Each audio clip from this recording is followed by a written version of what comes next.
Yeah, this is no 1, 2, 3 for 3 here, and I've been busy. You know how I used to have that old John Deere and everything, and I used to restore a lot of stuff. And what happened was I sold that John Deere to buy this, and it came with the wagon. But I know it seems like a retarded thing to do, but see, it was starting to backfire and everything, and I couldn't keep it going, and it cost a lot of money to repair, and I can't go full restoration on it. So what I did was I waited a couple months. I sold it, got this. Got 20 hours on it so far. And then my grandpa goes, "Well, Noah, you know you like all those reel mowers and everything?" I'm like, "Yeah." And he's like, "Well, I got something different." I'm like, "Okay." I got an old Craftsman mower with the one handle on it. I'm like, that sounds kind of crazy. And he goes, "Yeah." And so we dig through his garage. I'm telling you, it was an avalanche. I probably could have died if I went through there again. And he got me something that I wouldn't believe is this. See the one handle and everything? But it's a one handle. Okay? But the thing is metal. This whole thing, it's one of those old-fashioned where you got to put the rope on yourself. And I can't, would you believe I called up Craftsman today? See, I got Craftsman right here.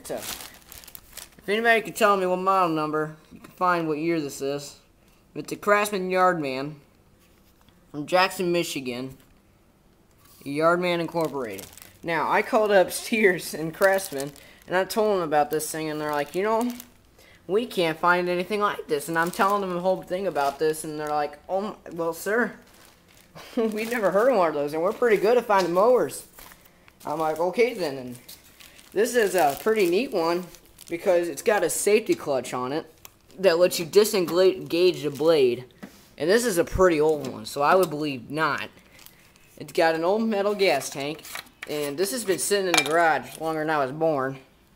And it's a clean tank. You can tell it right there. Let me get the flashlight to show you that. I'm telling you, and they think it's locked up, but look how clean that is.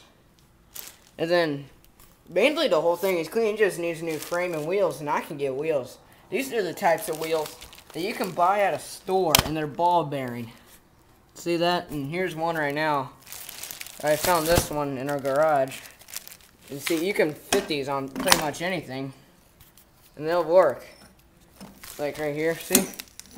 So I got that, and then and then another crazy thing about this thing is, look at the engine. Look how it's like lopsided backwards. It goes backwards and it's not facing the center. And then the muffler on this thing, it's kind of crazy. That's your muffler, and it's a two cycle. That gives you something there, but I'm guessing this thing's around 3 to 5 horsepower. I'm guessing, because that's pretty small.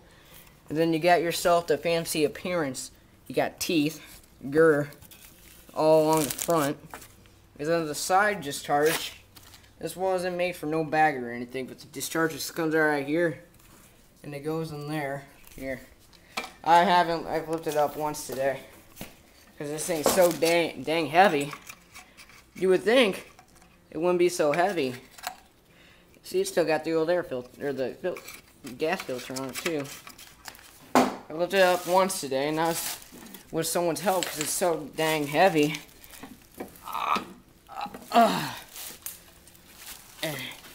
That's the bottom for you. I'm telling you, this thing is pretty. It's still got the old blade on it. And then that's a part right there of the old safety clutch. And then the wheel's still moving and everything. I mean, there's nothing wrong with them. It's just they got to be replaced. And then I'm gonna take all the wood off this thing.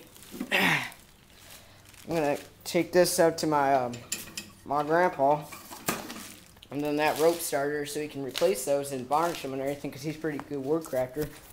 And I'm gonna get that done.